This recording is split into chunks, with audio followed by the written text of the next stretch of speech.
Sa bawat yugto ng buhay ng tao, mayroong dalawang landas na laging nakabukas. Ang isa ay daan ng pagkaligaw at ang isa ay daan ng karunungan. Marami ang nabibighani sa kislap ng kayamanan, ngunit kakaunti lamang ang nakauunawa na hindi lahat ng ningning ay tunay na liwanag. Ang ilan ay naghahabol ng ginto, ngunit kapalit nito ay pagkahapon ng kaluluwa, habang ang iba na may natutong pahalagahan ang disiplina at ang tamang pagpapasya, kaya't nakamtan nila hindi lamang ang yaman sa bulsa, kundi ang higit na mahalagang yaman sa kalooban. Sa pananaw ng mga Stoic, ang kayamanan ay hindi dapat maging Panginoon ng ating buhay, kundi isang alipin lamang ng ating karunungan. Sapagkat ayon kay Epictetus, hindi ang mga bagay ang nagpapalito sa atin, kundi ang paraan ng ating paghusga sa mga bagay na iyon. Kaya't kung ang ating kaisipan ay magulo at puno ng maling paniniwala, kahit gaano karami ang ating ari-arian, mananatili tayong dukha. Ngunit kung ang ating kaisipan ay busog sa tamang pangunawa, kahit kaunti ang nasa ating mga kamay, tunay tayong mayaman. Kaibigan at kapatid, muli, inaanyayahan kita na mag-subscribe sa ating channel para lagi kang updated sa mga bagong videos na aking gagawin at babago sa pananaw mo sa buhay. Sama-sama nating tuklasin ang mga aral na magbubukas ng pintuan tungo sa isang mas malalim na pag-unawa, hindi lamang kung paano yumaman, kundi kung paano maging malaya sa pagkakamali at sa mga bigkis ng maling pagnanasa. Ngayong naunawaan natin na ang tunay na yaman ay nagsisimula sa karunungan at tamang pagdidesisyon, oras na upang tuklasin ang mga hakbang na magdadala sa atin sa landas ng katotohanan at kaunlaran. Ang susunod na mga gabay ay hindi simpleng listahan ng payo, kundi mga prinsipyo na hinubog ng Stoic philosophy, na praktikal, matatag at nakaugat sa malalim na pangunawa sa sarili at sa mundo. Ang mga prinsipyong ito ay magtuturo kung paano iwasan ang mali at yakapin ang tama sa bawat hakbang ng ating paglalakbay. Number 1, kontrolin ang iyong kaisipan at emosyon. Bago pa man dumating ang kayamanan, ang unang hakbang ay ang pamahalaan ang sariling isip. Hindi maaaring umunlad ang isang tao na alipin ng galit, takot o labis na pagnanasa kapag ang isip ay gulo. Ang bawat hakbang na ginagawa natin ay nagiging pabigla-bigla at madalas na uuwi sa pagkakamali, pagkabigo at pagkawala ng pagkakataon. Ang kalayaan mula sa mga emosyon ay nagbubukas ng daan sa malinaw na pagdedesisyon, maayos na plano at matalinong aksyon. Ang mga taong may kontrol sa sarili ay hindi basta sumusunod sa pansamantalang damdamin, bagkus ay kumikilos ayon sa kanilang prinsipyo at pangmatagalang layunin. Ayon kay Marcus Aurelius, ang kalayaan ay hindi ang paggawa ng kung ano ang gusto mo sa anumang oras, kundi ang pagkakaroon ng kapangyarihan sa sarili. Ang yaman at tagumpay ay hindi lamang nasusukat sa dami ng ari-arian, kundi sa kakayahan ng isang tao na hindi padala sa galit, inggit o takot. Ang bawat desisyon na nagmumula sa disiplinadong isip ay may mas mataas na posibilidad na magdala ng kaunlaran at katatagan sa buhay. Ang sinumang nagnanais yumaman ay dapat pagsimula sa paghubog ng sariling pag-iisip. Hindi sapat na hangarin lamang ang pera o material na bagay. Dapat ding malinaw ang pananaw sa kung ano ang tunay na mahalaga at hindi mahalaga sa buhay. Ang isang disiplinadong isip ay parang matibay na pundasyon ng gusali. Kapag matibay ang pundasyon, ang anumang itatayo sa ibabaw nito ay magiging matatag at ligtas mula sa unos at pagyanig. Sa ganitong paraan, ang yaman ay hindi lamang panlabas na sukatan, kundi bunga rin ng malalim na pag-unawa, disiplina at matatag na karakter. Ang kakayahang huminto, magmuni-muni at suriin ang sariling damdamin bago kumilos ay nagbibigay ng kalamangan sa lahat ng aspeto ng buhay, mula sa personal na relasyon hanggang sa pinansyal na desisyon. Ang bawat hakbang patungo sa tagumpay ay mas matatag at mas makabuluhan kapag ito ay nagmumula sa malinaw, mahinahong at disiplinadong isip. Ang sinumang marunong mamuhay ng may kontrol sa sarili ay hindi basta nakakatipid ng pera o nakakatamo ng ari-arian, kundi nakakaipon din ng tunay na yaman, ng karunungan at kapayapaan sa kalooban. Number 2, magplano at mamuhay ayon sa prinsipyo. Ang kayamanan ay hindi nagmumula sa swerte lamang o sa pansamantalang pagkakataon. Ito ay bunga ng maingat at matalinong pagpaplano. ng kakayahang gumawa ng aksyon na nakaugat sa matibay na prinsipyo at malinaw na layunin. Ang isang tao na walang prinsipyo ay parang barkong walang timon na basta sinusunod ang agos ng pagkakataon, daladala ng tukso o padalos-dalos sa paggawa ng desisyon. Sa kabilang banda, ang taong may prinsipyo ay may gabay sa bawat hakbang at alam kung alin ang tama, alin ang makakabuti hindi lamang sa kanya kundi sa kanyang kinabukasan. Ayon kay Seneca, hindi dahil sa dami ng ating pag-aari ay tayo ay mayaman kundi dahil sa kakayahan nating mamuhay ng simple at ayon sa dahilan. Ang aral na ito ay nagpapahiwatig na ang tunay na yaman ay hindi nasusukat sa material na bagay o sa luho, kundi sa kakayahan ng isang tao na mamuhay ng maayos, disiplinado, at may malinaw na layunin. Ang prinsipyo at tamang pagpaplano ay nagbibigay daan sa atin na gamitin ang yaman ng maingat, maiwasan ng maling desisyon at makamit ang pangmatagalang tagumpay. Ang sinumang nagnanais yumaman ay dapat magkaroon ng malinaw na plano para sa hinaharap. Hindi ito nangangahulugan na magiging rigid o hindi marunong mag-adjust, kundi bawat hakbang ay sinusuri ng maigi, tinitimbang ang panganib at iniayon sa matibay na prinsipyo. Ang pamumuhay ayon sa prinsipyo ay nagbibigay ng kalinawan sa isip, pinapababa ang posibilidad ng pagkaligaw at pinapalaki ang tsansa na ang bawat aksyon ay magbunga ng tamang resulta. Sa katunayan, ang mga taong may maayos na plano at prinsipyo ay mas handa sa mga pagsubok. Kahit dumating ang hindi inaasahang problema o tukso, ang kanilang mga desisyon ay nakaangkla sa lohika, disiplina at pangmatagalang layunin. Ang prinsipyo ay parang ilaw sa dilim na naggagabay sa bawat hakbang. Nagtataguyod sa atin upang manatiling matatag kahit sa gitna ng kaguluhan at tukso. Ang pagkakaroon ng malinaw na prinsipyo at sistematikong plano ay hindi lamang nagbubunga ng kayamanan sa panlabas na aspeto ng buhay, kundi nagbubukas din ng yaman sa isip, karakter at kapayapaan sa kalooban. Ang bawat aksyon na nagmumula sa maayos na plano ay mas matatag at mas makabuluhan. Ang bawat hakbang patungo sa tagumpay ay hindi basta resulta ng swerte, kundi bunga ng disiplinadong pag-iisip, maingat na pagpapasya at pagkilos ayon sa matibay na prinsipyo. Sa ganitong paraan, ang kayamanan ay nagiging produkto ng katalinuhan at karakter, at ang tunay na pag-unlad ay nagmumula sa pagkakaisa ng isip, puso at aksyon. Number 3, alamin ang tunay na halaga ng bawat bagay.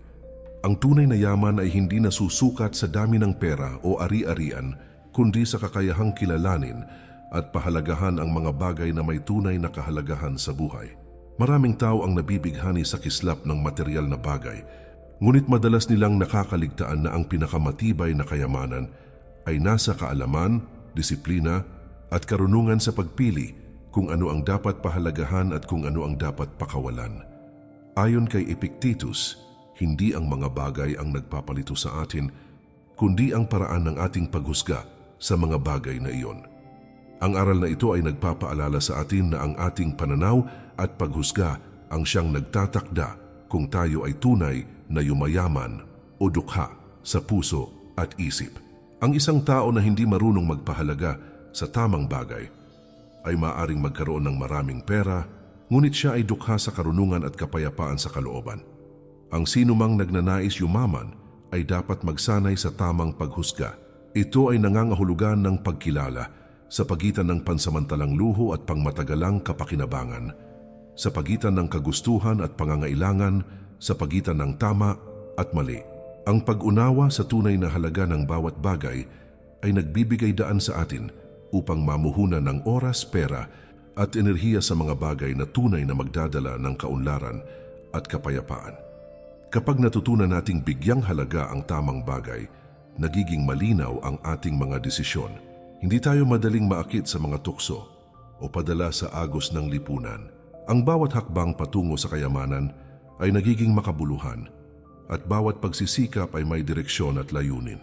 Ang kakayahang pumili ng tama at tanggihan ang mali ay nagbibigay sa atin ng kontrol sa ating buhay. At sa huli, ang kontrol na ito ang nagdudulot ng tunay na tagumpay at yaman.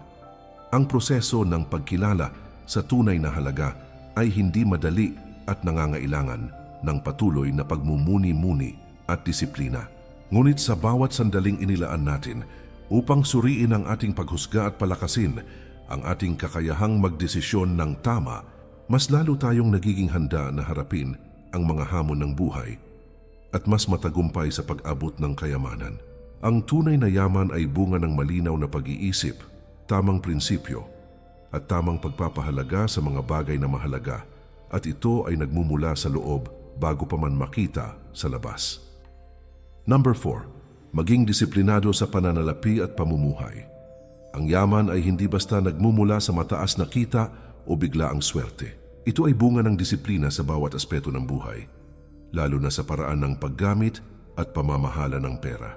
Ang mga taong walang disiplina ay madalas nauuwi sa utang, pag-aaksaya at kawalan ng katiyakan.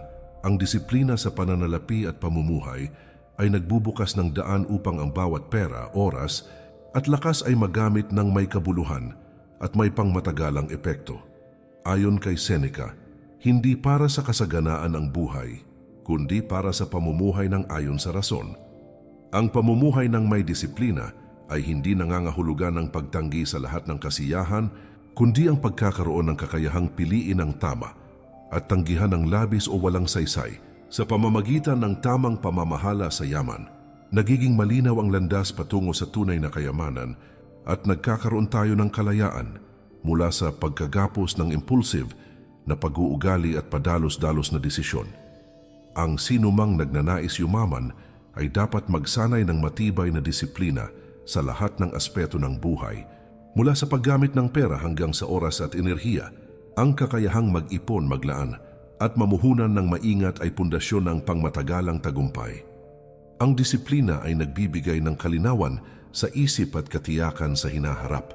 Kapag ang isang tao ay nakasanayan ng tamang pamumuhay, ang kanyang mga desisyon ay hindi basta padalos-dalos kundi nakaayon sa lohika at prinsipyo, kaya mas madali niyang maabot ang kayamanang kanyang ninanais.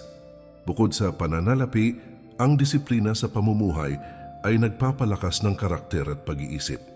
Ang kakayahang pamahalaan ng sarili, magtakda ng limitasyon, at manatiling tapat sa sariling layunin ay nagbubunga ng mas matatag na pundasyon para sa tagumpay.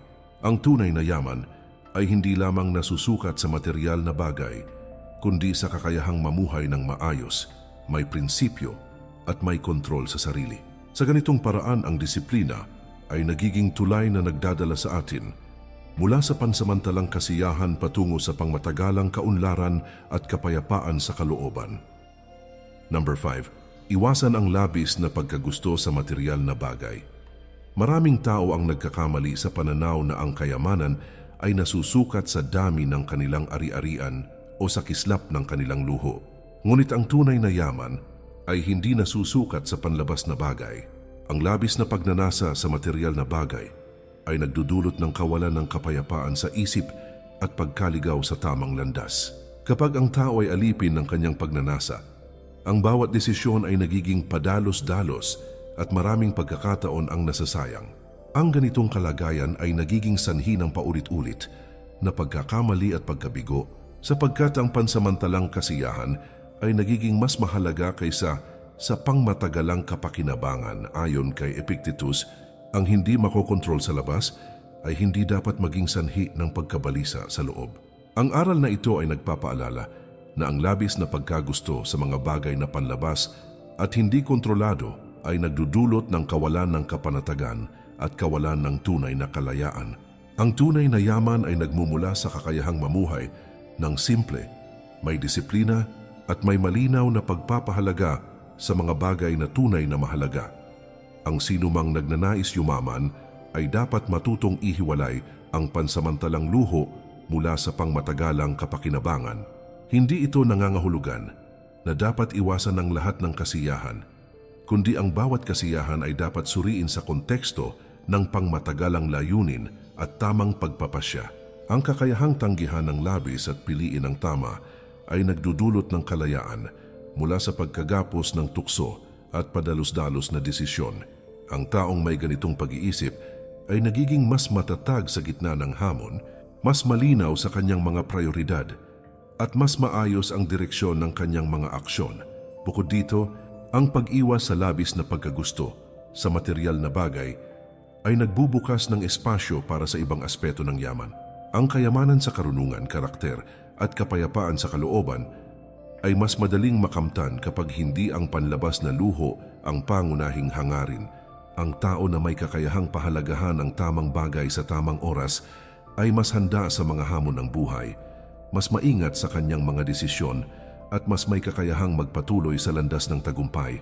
Ang kakayahang mamuhay ng may tamang pagpapahalaga sa mga bagay na mahalaga ay nagdudulot ng tunay na kalayaan at kapayapaan na siyang pundasyon ng pangmatagalang yaman at tagumpay. Sa ganitong paraan, ang tunay na kayamanan ay hindi lamang panlabas na sukatan, kundi bunga ng malinaw na pag-iisip, matibay na prinsipyo, disiplina at tamang pagpapahalaga sa mga bagay na mahalaga sa buhay. Ang bawat hakbang na nagmumula sa ganitong pag-iisip ay mas makabuluhan, mas matatag at mas magbibigay daan sa tagumpay na nagmumula sa loob patungo sa labas. Number 6. Maglaan ng oras sa pag-aaral at pagpapalawak ng kaalaman. Ang yaman ay hindi lamang nasusukat sa pera at ari-arian, kundi pati sa karunungan at kaalaman na dala ng bawat desisyon at karanasan. Ang tao na tumitigil sa pag-aaral ay nalulugmok sa limitasyon ng kanyang pananaw at kakayahan. Sa kabilang banda, ang patuloy na paglinang ng kaalaman at kakayahan ay nagbibigay ng mas matibay na pundasyon para sa tagumpay at pangmatagalang yaman. Ang pag-aaral ay hindi natatapos sa paaralan. Ito ay isang walang katapusang proseso ng pagpapabuti sa sarili at pag-unawa sa mundo. Ayon kay Seneca, ang kaalaman ay hindi nasusukat sa dami ng iyong alam, kundi sa kung paano mo ito ginagamit upang mabuhay ng mas maayos. Ang aral na ito ay nagpapaalala na hindi sapat ang simpleng kaalaman, kundi ang praktikal na paggamit nito sa pagpapabuti ng sariling buhay at sa paggawa ng tamang desisyon. Ng pagharasit sa pagpapalawak ng kaalaman ay nagbibigay sa atin ng kakayahang makita ang mga oportunidad na madalas hindi napapansin ng iba at maiwasan ng pagkakamali na nagmumula sa kakulangan ng pangunawa. Ang sino mang nagnanais, yumaman ay dapat patuloy na maglaan ng oras para sa pag-aaral at personal na pag-unlad. Ang pagbabasa, pagsusuri at pagninilay-nilay sa mga aral ng karunungan ay nagbibigay daan upang mas maging malinaw ang isip, mas maayos ang pagpapasya at mas matibay ang prinsipyo sa bawat hakbang ng buhay. Sa ganitong paraan, ang bawat desisyon ay hindi lamang padalos-dalos kundi bunga ng malalim na pangunawa at pag-iisip na nakatuon sa pangmatagalang layunin. Bukod sa kaalaman sa pananalapi, mahalaga ring linangin ang kaalaman sa sarili, sa relasyon sa ibang tao at sa mundo sa paligid. Ang tunay na yaman ay nagmumula sa balanse ng karunungan at karanasan. Ang kakayahang magdesisyon ng may kaalaman at malinaw na pangunawa ay nagbibigay sa atin ng kontrol sa ating buhay, kalayaan mula sa maling paniniwala at kakayahang harapin ang bawat hamon ng may tiwala at kapanatagan. Ang oras na inilaan sa pag-aaral at pagpapalawak ng kaalaman ay hindi nasasayang. Ito ay nagbubunga ng pundasyon ng tunay na tagumpay at yaman na hindi lamang nakikita sa labas kundi ramdam sa loob. Sa bawat hakbang na ginagawa natin na nakabatay sa tamang kaalaman, mas lalo tayong nagiging handa sa mga pagsubok, mas matatag sa ating mga prinsipyo at mas malapit sa pangmatagalang kaunlaran at kapayapaan sa kalooban. Number 7, pahalagahan ang oras at gamitin. Ito ng matalino, isa sa pinakamahalagang yaman na hindi nabibili ng pera ay ang oras. Ang bawat sandali na lumilipas ay hindi na maibabalik. Ang tao na walang disiplina sa paggamit ng oras ay madalas nasasayang sa walang kabuluhang gawain, walang malinaw na layunin at pabigla-biglang desisyon. Sa kabilang banda, ang taong may malinaw na pagpapahalaga sa oras ay nagagampanan ang bawat hakbang ng may katinuan, mas maayos na plano at mas matibay na direksyon patungo sa tagumpay. Ayon kay Seneca, hindi natin pinapahalagahan ang oras, ngunit ito ang pinakamahalagang yaman na mayroon tayo. Ang aral na ito ay nagpapaalala sa atin na ang wastong pamamahala ng oras ay nagbibigay sa atin ng kalayaan at kontrol sa buhay. Ang bawat minuto na ginugol sa pag-aaral, pagpaplano at paggawa ng tamang aksyon ay isang hakbang patungo sa pangmatagalang tagumpay at kayamanang hindi nasusukat sa material na bagay lamang. Ang sinumang nagnanais yumaman ay dapat matutong maging disiplinado sa paggamit ng oras. Ang pagpapaliban o paggugol sa oras sa walang saysay na gawain ay nag-aaksaya ng pagkakataon, enerhiya at potensyal. Sa halip, ang bawat sandali ay dapat ilaan sa mga gawain na magdadala ng kaunlaran, karunungan at pagpapalago ng sarili. Ang wastong paggamit ng oras ay nagbibigay daan sa atin upang planuhin ang hinaharap, suriin ang kasalukuyan at mapanatili ang kontrol sa ating buhay kahit sa gitna ng mga hamon at tukso. Bukod sa personal na kaunlaran, ang pahalaga sa oras ay nagdudulot din ng mas mahusay na relasyon sa ibang tao. Kapag alam natin ang kahalagahan ng bawat sandali, mas nagiging maingat tayo sa kung paano natin ginugugol ang oras kasama ang pamilya, kaibigan at kasamahan. Ang ganitong disiplina sa oras ay nagiging pundasyon ng balansing buhay, produktibong pagkilos at makabuluhang tagumpay. Sa huli, ang tunay na yaman ay hindi lamang nakabase sa pera o material na bagay, kundi sa kakayahang gamitin ang oras ng may kahusayan, malinaw na layunin at disiplina. Ang bawat sandali na ginugol ng may tama at makabuluhang aksyon ay nagbubunga ng matatag na pundasyon para sa tagumpay, kalayaan at kapayapaan sa kalooban. Ang pagpapahalaga sa oras ay nagbibigay sa atin ng kontrol, malinaw na landas, at tunay na yaman na hindi nasusukat sa material na bagay lamang. Number 8. Maging mapagpasensya at magtiyaga. Ang tunay na yaman at tagumpay ay hindi natatamo sa isang iglap. Maraming tao ang madaling mawalan ng pag-asa kapag ang kanilang mga plano ay hindi agad nagbubunga ng resulta. Ang kawalan ng pasensya ay nagdudulot ng padalos-dalos na desisyon, pagkabigo sa gitna ng unos at pagkaligaw sa tamang landas. Sa kabilang banda, ang mapagpasensya at matiyagang individual ay kayang harapin ang bawat hamon, magsikap ng matagal at maghintay sa tamang oras bago makamit ang pangmatagalang tagumpay. Ayon kay Epictetus, ang tagumpay ay bunga ng pagpipigil sa sarili at pagtitiyaga sa tamang landas.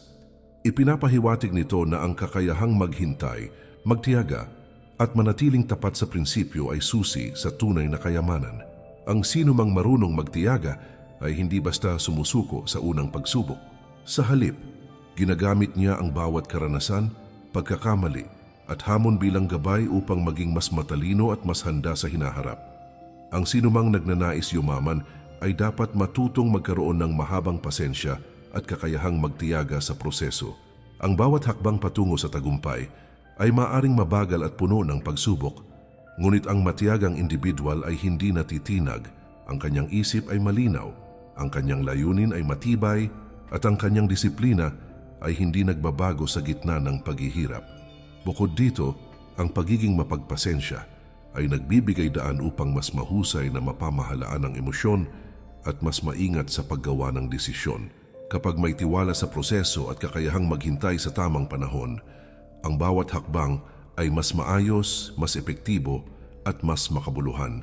Ang mapagpasensya at matiyagang tao ay nakakaipon hindi lamang ng yaman sa panlabas na aspeto ng buhay, kundi pati na rin sa karakter, kaalaman at kapayapaan sa kalooban. Sa ganitong paraan, ang pagtitiyaga at pasensya ay nagiging pundasyon ng pangmatagalang tagumpay at tunay na kayamanan.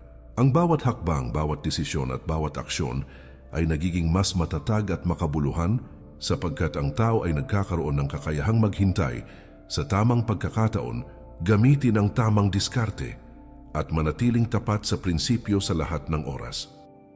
Number 9. Palibutan ang sarili ng tamang tao at impluensya. Ang tao ay produkto ng kanyang kapaligiran at ng mga taong nakapaligid sa kanya. Maraming individual ang nahuhulog sa maling desisyon at padalos-dalos na aksyon dahil sa negatibong impluensya o maling kasama. Sa kabilang banda, ang pakikipag-ugnayan sa mga taong may prinsipyo, disiplina at matatag na pananaw ay nagbibigay ng gabay, inspirasyon at tamang perspektibo sa bawat hakbang ng buhay. Ang tamang impluensya ay nagpapalakas ng kalooban, nagpapalinaw ng isip at nagtuturo ng mas matibay na disiplina. Ayon kay Seneca, ang isang tao ay dapat pumili ng mga kaibigan na mas matalino at mas maayos kaysa sa kanya upang siya ay mahubog at mapalakas. Ang kasabihang ito ay nagpapaalala na ang kalakasan ng loob at tagumpay ay hindi basta nagmumula sa sariling kakayahan lamang kundi sa tamang ugnayan at gabay na natatanggap mula sa mga taong nakapaligid. Ang sinumang nagnanais yumaman ay dapat maingat sa pagpili ng kasama at impluwensya sa kanyang buhay. Ang pakikipag-ugnayan sa tamang tao ay hindi lamang nagdudulot ng inspirasyon, kundi nagtuturo rin ng tamang pag-uugali at tamang prinsipyo. Kapag ang tao ay pinaliligiran ng mga individual na disiplinado, mahinahon, at may malinaw na layunin, nagiging mas madali ang paggawa ng tamang desisyon at mas nababawasan ang posibilidad ng pagkakamali. Ang tamang impluwensya ay parang ilaw na gumagabay sa gitna ng dilim, na naglilinaw sa landas at nagtataguyod sa atin upang manatili sa tamang direksyon. Bukod sa praktikal na benepisyo, ang pagpili ng tamang tao at impluwensya ay nagdudulot ng mas malalim na pag-unawa sa sarili at sa mundo. Ang bawat koneksyon ay maaaring maging oportunidad para sa personal na pag-unlad, pagpapalawak ng kaalaman at pagpapalakas ng karakter. Sa ganitong paraan, ang kayamanan ay hindi lamang panlabas na sukatan, kundi bunga rin ng maayos na relasyon, matatag na prinsipyo at malinaw na pananaw sa buhay. Ang bawat hakbang patungo sa tagumpay ay mas matibay at mas makabuluhan kapag ang tao ay pinaliligiran ng tamang tao at impluwensya. Ang tamang kapaligiran at ugnayan ay nagbibigay ng gabay, inspirasyon at proteksyon laban sa pagkakaligaw sa maling landas, kaya mas malaki ang tsansa na makamit ang tunay na yaman at pangmatagalang tagumpay. Number 10. Gamitin ang kayamanan para sa mabuti at makabuluhang layunin. Ang tunay na kayamanan ay hindi lamang para sa pansariling kasiyahan o luho. Kapag ang pera at ari-arian ay ginamit ng may tamang layunin, nagbubunga ito ng mas malalim na kasiyahan, kapayapaan at respeto sa sarili. Ang mga taong nakatuon sa material na bagay lamang ay madalas napapabayaan ang pinakamahalagang aspeto ng buhay, tulad ng pamilya, relasyon at kontribusyon sa lipunan. Sa kabilang banda, ang taong gumagamit ng yaman para sa makabuluhang layunin ay nakakapag-iwan ng pamana at nagiging inspirasyon sa iba. Ayon kay Marcus Aurelius, ang buhay ay hindi tungkol sa kung ano ang mayroon ka, kundi kung paano mo ito ginagamit. Ang aral na ito ay nagpapaalala na ang yaman ay tunay na nagiging yaman lamang kapag ito ay nagagamit para sa kabutihan, karunungan at makabuluhang layunin.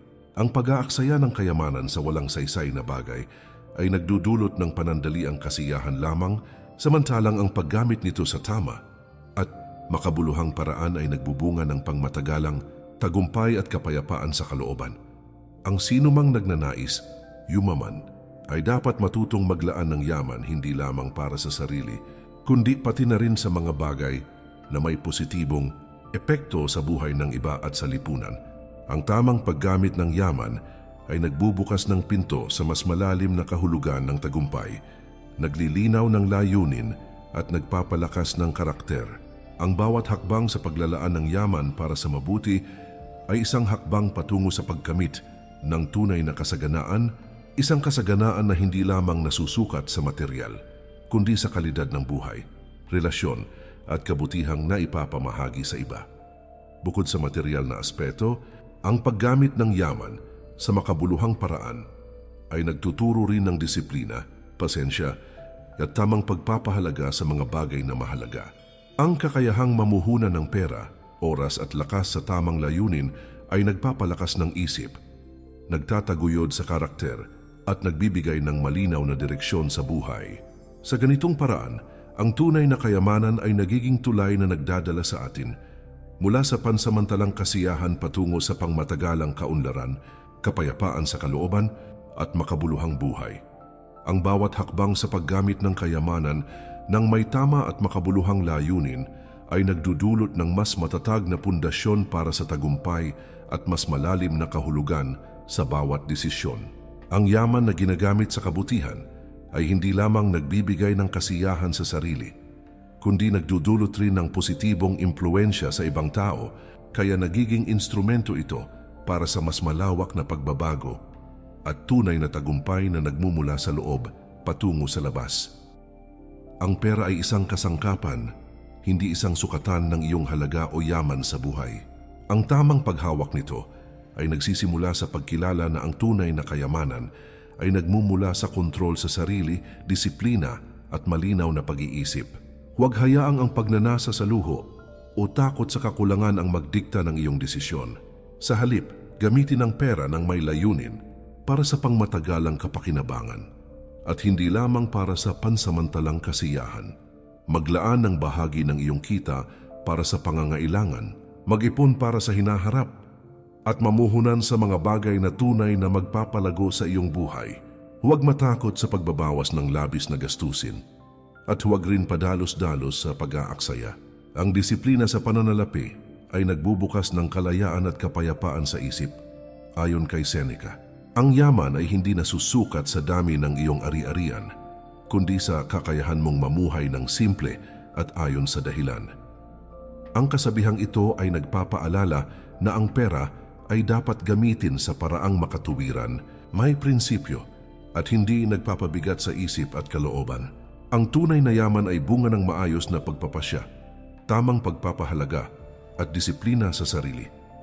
Sa bawat hakbang sa paghawak ng pera, laging suriin ang iyong motibo at layunin. Tanungin ang sarili kung ang paggasta o pamumuhunan ay magdadala ng tunay na kapakinabangan o kung ito ay bunga lamang ng tukso at pansamantalang emosyon. Ang stoic na pananaw ay nagtuturo na ang kontrol sa sarili at maingat na pagpapasya ang susi sa pangmatagalang kayamanan at kalayaan sa isip. Ang yaman ay hindi nasusukat sa dami ng pera o ari-arian kundi sa kontrol sa sarili, kalinawan ng isip at disiplina sa bawat hakbang ng buhay. Ang bawat desisyon, bawat hakbang at bawat aksyon ay may epekto hindi lamang sa ating panlabas na kalagayan, kundi sa ating kalooban at karakter. Sa stoic na pananaw, ang tunay na kayamanan ay nagmumula sa loob bago pa man makita sa labas, at ang bawat hakbang patungo sa maayos na pamumuhay ay bunga ng maingat na pag-iisip, matibay na prinsipyo at matiyagang pagkilos. Kaibigan at kapatid, muli inaanyayahan kita na mag-subscribe sa ating channel para lagi kang updated sa mga bagong videos na aking gagawin at babago sa pananaw mo sa buhay. Sa bawat video, ating palalalimin ang pag-unawa sa sarili, pagtuklas sa tamang landas at paghubog ng isip at karakter na magdadala sa atin sa mas makabuluhan, mas disiplinado at mas matagumpay na buhay. Tulad ng sinabi ni Marcus Aurelius, ang buhay ay hindi tungkol sa kung ano ang nangyayari sa iyo, kundi kung paano mo ito hinaharap. Sa pamamagitan ng tamang pag-iisip at aksyon, ang bawat hamon at pagkakataon ay nagiging tulay patungo sa tunay na kayamanan at kapayapaan sa kalooban. Maraming salamat po. Mag-ingat po tayo palagi at kay Lord palagi ang papuri.